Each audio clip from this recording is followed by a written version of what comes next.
Merhaba dostlar, bu videoda uygun fiyatta alınabilecek en iyi tabletlere yakından bakacağız.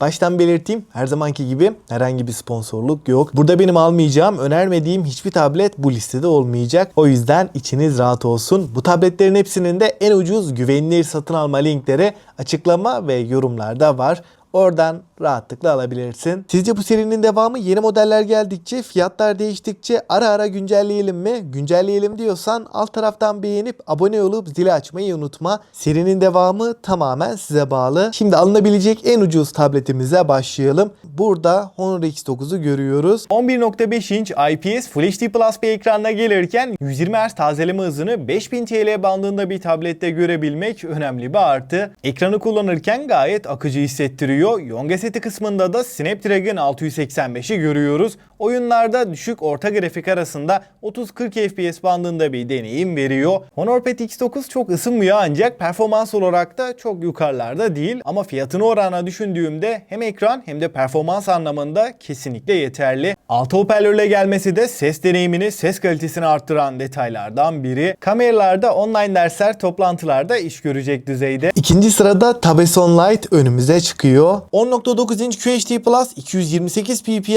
ve 90 Hz bir panelle gelirken 600 nit maksimum parlaklığa çıkabiliyor. Ekran kalitesi 10.000 bandında bir tablete göre gayet yeterli diyebilirim. Burada zaten S9 FE'de kullanılan ekran direkt olarak S10 Lite'da da kullanılmış. Donanımda Exynos 1380'i görürken 6 GB RAM, 128 GB depolama ile beraber geliyor. Oyunlarda en düşük ayarlar 60, yüksek ayarlarda da 40-45 FPS'i rahat veriyor. Ve bu tabletin en önemli artılarından S Pen'le beraber gelmesi. Aslında bu tablet sadece S10 Lite değil, uygun fiyatta S9 FE kalemiyle beraber gelmesiyle özellikle öğrenciler için alınabilecek en ucuz tableti istiyorsak S10 Lite bu noktada çok mantıklı. Batarya tarafında 8000 mAh batarya ve 25 Watt hızlı şarj desteğini görürken Android 15 ve One UI 7.0 ile beraber geliyor ve 7 yıl Android, 7 yılda güvenlik güncellemelerini alacak. Arka tarafta tekli bir kamerayı görüyoruz. 8 megapiksel ve 4K 30 FPS desteğine sahip. Ön tarafta da 5 megapiksel Full HD 30 FPS çekebilen bir kameramız var. Tamamen metal kasası ve şık tasarımıyla da premium bir tablet gibi hissettiriyor. Üçüncü sırada Xiaomi Pad 7'yi görüyoruz. 11.2 inç IPS bir panelle gelirken burada neredeyse 4K bir çözünürlük, HDR10 Plus, Dolby Vision gibi üst düzey teknolojileri görüyoruz. Ekran kalitesi olarak bu fiyat bandındaki en sağlam tabletlerden biri. 144 Hz tazeleme ile beraber de günlük kullanımda yağ gibi akan bir tablet ve 800 nit maksimum parlaklığa çıkabiliyor. Boyutuna oranla parlaklık çok yeterli. Ekran kalitesi anlamında kesinlikle memnun kalacağınız bir tablet. Donanımda Android tarafında bu fiyat bandının en güçlü işlemcisini Snapdragon 7 Plus Gen 3'ü görüyoruz. 8 GB RAM, 256 GB depolama ile beraber geliyor.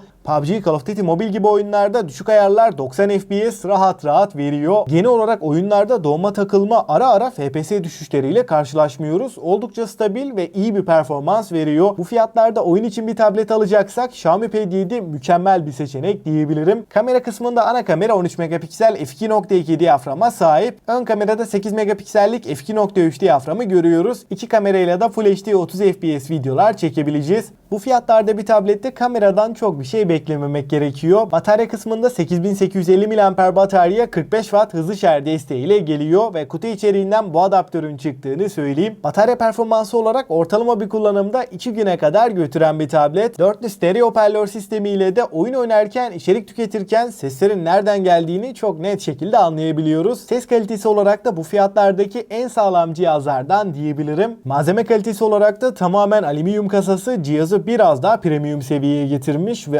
6.2 mm kalınlık 500 gramlık ağırlığıyla da boyutunu oranlayınca ağırlık olarak da ortalama diyebilirim. Tasarım olarak da Xiaomi Pad 7'yi ben gayet beğendim. Dördüncü sırada Honor Pad 10 önümüze çıkıyor. 12.1 inç QHD Plus IPS bir panelle gelirken DCI-P3 renk uzayının tamamını kapsayan 1 milyar renk gösterebilen 500 nit maksimum parlaklığa sahip mükemmel bir ekranla karşılaşıyoruz. Bu fiyat bandında hem büyük ekranlı hem de kaliteli bir ekran istiyorsak Honor Pad 10 en mantıklı seçenek. seçenek. Donanımda Snapdragon 7 Gen 3'ü görürken 8 GB RAM ve 256 GB depolama ile beraber geliyor. PUBG, Call of Duty Mobile gibi oyunlarda 60 FPS'i rahat rahat alabiliyoruz. Ve bu tabletin en önemli noktalarından biri de kesinlikle hoparlör performansı. Honor burada altılı stereo hoparlör sistemine yer vermiş. Hem ses kalitesi hem de ses yüksekliği olarak da bu fiyat bandındaki en sağlam tablet. Android 15 ve MagicOS arayüzü ile gelirken 3 yıl Android, 3 yılda güvenlik güncellemelerini alacak.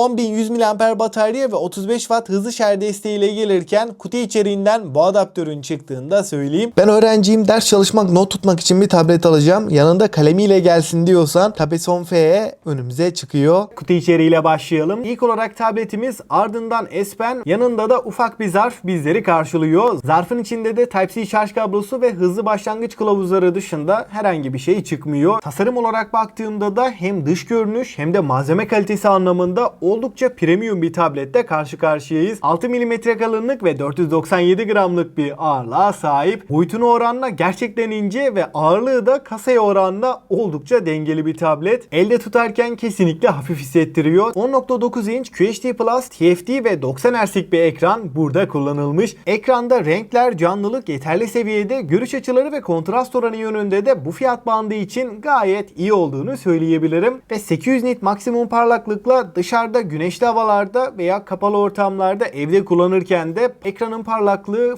fazla yeterli. Burada Galaxy A56'da da gördüğümüz 4 nanometre Exynos 1580'i görüyoruz. 8 ve 12 GB'lık iki farklı RAM, 128 ve 256 GB'lık iki farklı depolama ile geliyor. Performans olarak günlük kullanımda arayüzde, menüde yağ gibi akan bir tablet. Uygulama açılış hızları gayet yeterli. Oyunlarda da PUBG, Call of Duty Mobile gibi oyunlarda en düşük ayarlar 90 FPS, yüksek ayarlarda da 60 FPS'i rahat rahat görüyoruz. S Pen'le beraber de S10 FE ile not tutmak, çizim yapmak, tepkisellik anlamında gayet iyi bir deneyim sunuyor. Buradaki 90 Hz'lik ekranla da gecikmesiz bir deneyim verdiğini söyleyeyim. Yapay zeka tarafında da Circle to Search gibi özellikleri yine kullanabiliyoruz. Batarya tarafında da 8000 mAh batarya ve 45 Watt hızlı şarj desteğine sahip. Batarya performansı olarak 90 Hz'de ortalama 9 saat ekran sürelerini rahat rahat veriyor. Ama adaptör kutudan çıkmıyor. S10 FE ile uyumlu Samsung'un 45 Watt'lık orijinal adaptörünün linkini de yine açıklama ve yorumlara koyarım. Kamera tarafında arka kamera 13 megapiksel f2.0 diyaframa sahip. Ön tarafta da 12 megapiksellik f2.4 diyaframlı Full HD 30 FPS çekebilen bir kamerayı görüyoruz. Arka kamerayla da 4K 30 FPS çekimler yapabileceğiz. Kameralar bir tablete oranla yeterli. Hoparlör tarafında da stereo hoparlörler var ve Dolby Atmos desteğine sahip. Kablosuz bağlantılarda da Wi-Fi 6'ya ve Bluetooth 5.3'ü görürken güvenlik kısmında da yüz tanıma ve güç tuşunda parmak izi okuyucuyu görüyoruz. Parmak izi okuyucu da gayet stabil ve hızlı bir şekilde çalışıyor. Suya ve toza karşı da IP68 ile 1,5 metre suya 30 dakika boyunca dayanabiliyor. Son sırada her anlamda düşündüğümde benim favori tabletim iPad A16'yı görüyoruz. Tasarım daha da sadeleşmiş. Buradaki iPad yazısı da kaldırılmış. Ekran tarafında da çerçeveler çok az incelmiş durumda. Bu sayede ekran boyutu 10.9 inçten 11 inçe çıkmış. Malzeme kalitesi olarak da yine oldukça premium bir cihaz. Tamamen alüminyum bir yapıyla geliyor. 7.7 mm kalınlık ve 477 gramlık bir ağırlığa sahip. Çünkü burada Apple'ın A16 yongasını görüyoruz. iPad 10. nesilde A14 vardı. 2 nesil atlamış durumdayız ama uygun fiyatlı bir tablet olduğu için Apple burada Apple Intelligence desteğini getirmeyi tercih etmemiş. Zaten PUBG'de, Call of Duty Mobile'de oyun adeta akıyor. Normalde bu tablet 120 FPS'i de destekleyebilecek bir cihaz. Ancak burada ister 90 ister 200 FPS versin. Ekranımız 60 Hz olduğu için deneyim olarak bize bir katkısı olmayacak. O yüzden ayarlarda 90'da 120 FPS'te yok. Ama oyunlarda ben hiçbir şekilde FPS drop'u nadir bile olsa kasma donma yaşamak istemiyorum diyorsanız iPad 10 şu anki fiyatıyla 15-20 bin bandının alınabilecek en mantıklı tabletlerinden biri. Ekran tarafında 11 inç QHD Plus 264 ppi piksel yoğunluğuna sahip. Ekranda renkler, canlılık ve kontrast oranı gayet iyi seviyede ve 500 nit maksimum parlaklığa ulaşabiliyor. Bu kez HDR10 desteği de geldi. 500 nit parlaklık gayet yeterli. Şu anda tableti kullanmaya başladıktan sonra 60 Hz'e eğer iPad Pro'ya geçmezsem alışacağım gibi. İşlemci çok güçlü olduğu için akıcılık biraz geride kalsa da tepkisellik tarafından kurtarıyor ve A16'nın yanında bu kez 4 GB değil 6 GB RAM ile beraber geliyor. Hemen bir parmak izine de bakalım. Evet, parmağı dokundurduğum bastığım anda ekran kilidinden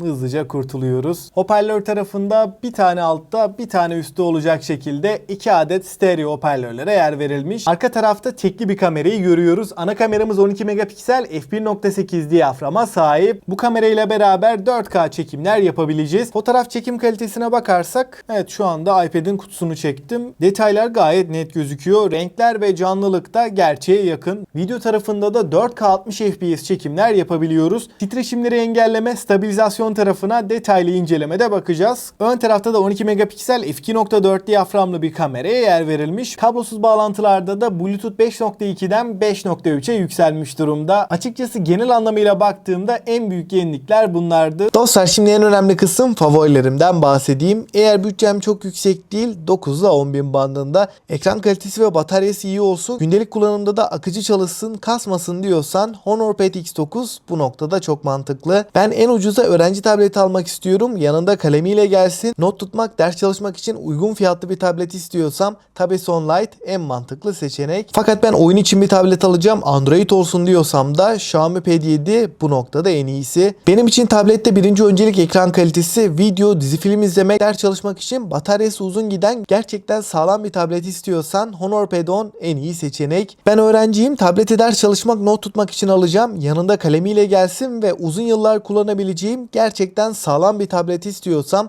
Tabeson FE bu noktada çok mantıklı. Eğer benim için birinci öncelik performans, aldığımda uzun yıllar kullanabileyim, en az 6-7 yıl götürsün diyorsan da iPad A16 bu noktada favorim. Ve açıkçası listeyi de genel olarak değerlendirirsem bu piyasada 10.000'den 20.000'e kadar alınabilecek en sağlam tabletler bunlardı. Eğer bütçeniz bu aralıktaysa bu tabletler dışında başka bir tablete bakmayın. Çünkü hem fiyat hem performans hem deneyim bu 3 noktada en iyi tabletleri inceledik. Bu tabletlerin hepsinin de en ucuz güvenilir satın alma linkleri açıklama ve yorumlarda var.